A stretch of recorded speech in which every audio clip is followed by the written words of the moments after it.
Hello दोस्तों, आज की कहानी है सबसे अनमोल तोहफा।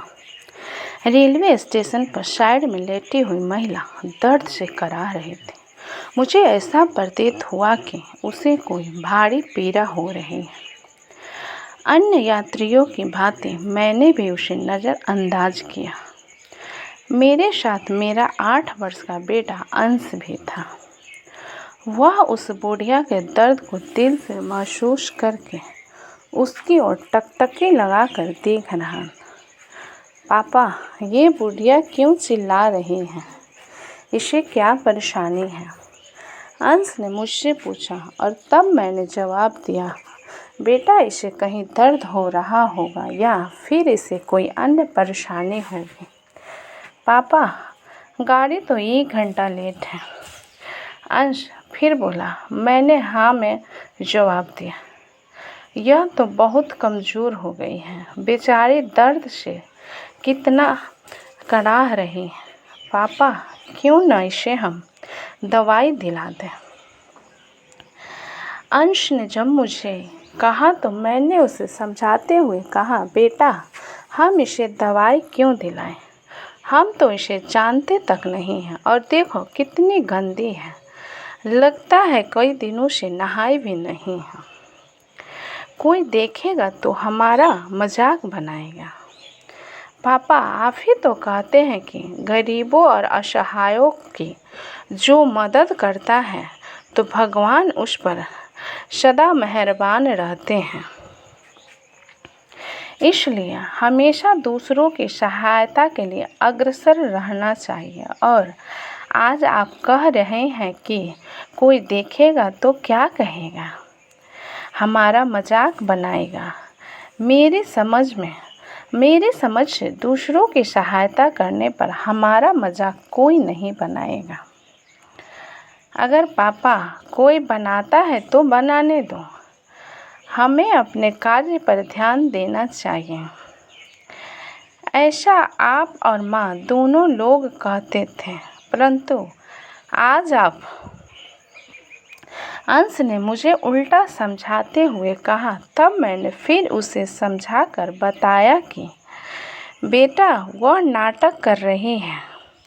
इसे कहीं दर्द नहीं हो रहा है। मैं ऐसी औरतों को भली भांति जानता हूँ।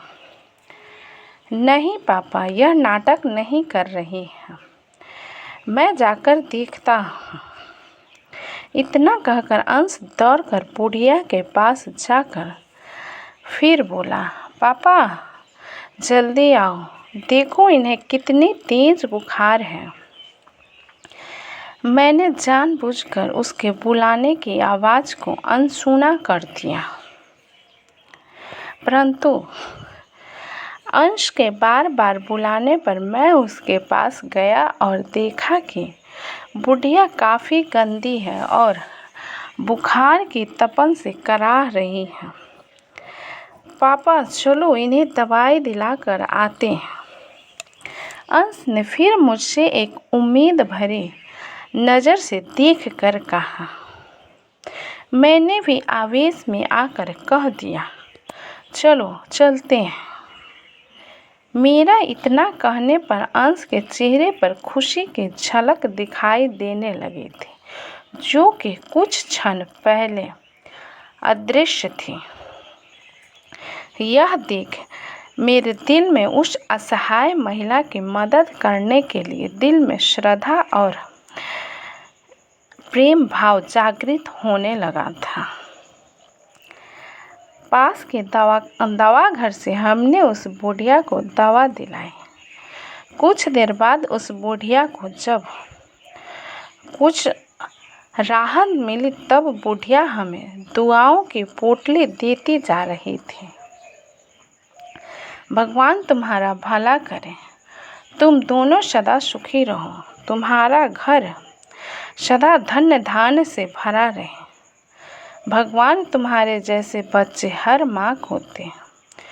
उस बूढ़ी औरत के इन शब्दों ने मुझ पर बाणों का कार्य किया और मेरे अंदर बैठे असुर को मार भगाया। उसकी मदद करने का मुझे अंश व खुद पर फक्र महसूस हो रहा था। साथ ही असहायों की मदद करने की भावना मेरे अंदर जागृत हो चुकी थी। जब हम रेलवे स्टेशन पहुंचे तो वहां पर उपस्थित यात्रियों ने भी हम दोनों को दुआओं की गठरी देना शुरू कर दिया। आप दोनों उस महिला के लिए फरिश्ता हो। आपके बेटे की तारीफ जितनी की जाए उतनी कम है। ये आपके ही संस्कार हैं जो आपके बेटे द्वारा सुख उस असहाय महिला व यहाँ पर उपस्थित हर यात्री को प्राप्त हुए। भगवान आपको हमेशा खुश रखें। ये वाक्य थे वहाँ पर उपस्थित यात्रियों के।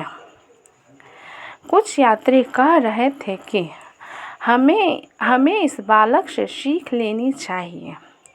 यह बालक समाज के लिए भगवान की एक महत्वपूर्ण देन है। यह सब सुनकर मेरा दिल खुशी से गदगद हो रहा था। आज मैं बहुत खुश था कि ऊपर वाले ने मुझे मेरे बेटे द्वारा व बेटी के रूप में कितना अनमोल तोहफा मिला है, जिसकी मैंने कभी कल्पना भी नहीं की थी।